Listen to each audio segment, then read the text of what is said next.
Beyond the finish line, winning the Florida Derby was supposed to feel like the end. The trophy stood tall. The headlines were written. The crowd had moved on. But inside a quiet barn, under soft yellow lights, the horse stood still, tired, sore, and awake in a way that only true competitors understand. Because for him, victory was not a finish line. It was a doorway. The real weight of the dream had just begun. The silence after the roar, the morning after the Florida Derby, was calm. Too calm, no cheers, no cameras, no applause. Just the sound of hooves on straw and slow breathing in the early light. His body carried the marks of battle, muscles tight, legs heavy, old aches reminding him of every mile he had ever run. He had proven he belonged. But now the world wanted more. From surprise winner to serious contender before Florida, he was overlooked. After Florida, he was watched. Every training session was observed. Every stride analyzed. Experts debated his stamina, his heart, his limits. Can he handle the Kentucky Derby distance? Was Florida his peak? Will he break under pressure? The trainer felt the shift immediately. Expectations are heavier than doubt. There's no hiding now, he said quietly. Training under a microscope, the work intensified, shorter rests, sharper drills, no room for mistakes. Some mornings the horse moved freely. Other mornings every step hurt. The vet warned them to listen carefully. The owner worried about risk. The trainer stood between fear and faith, knowing the truth. The Kentucky Derby doesn't reward caution, but it punishes weakness. Trust between horse and rider. The jockey returned, the same one who had trusted him in Florida. Before dawn, before anyone else arrived, the jockey would walk into the stall and rest a hand on the horse's neck.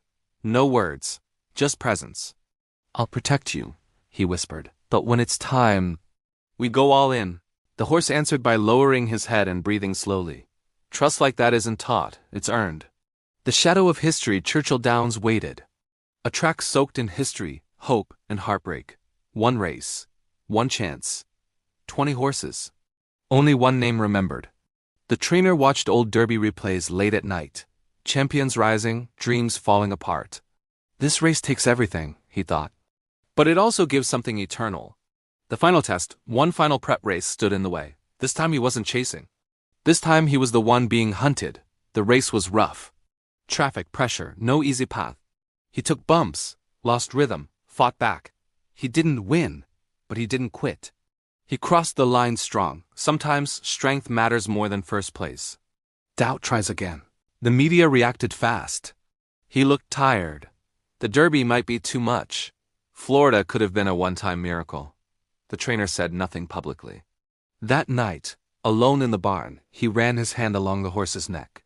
"If you're done, tell me," he said softly. The horse nudged forward, asking for more feed. Still hungry, still dreaming. Derby week arrives. Louisville exploded with noise and color. Cameras everywhere, endless questions. The horse walked calmly through it all. Inside, he carried pain, pressure, and possibility, all at once. The vet cleared him. The trainer nodded. The jockey mounted. No speeches, no promises, just readiness. The night before destiny, as the barn lights dimmed, the horse stood quietly, ears flicking to distant sounds. He didn't know about history, money, or fame. He only knew this: tomorrow he would be asked again. And like every day before, he would answer with heart. Because some dreams don't end at one finish line. They demand courage beyond it.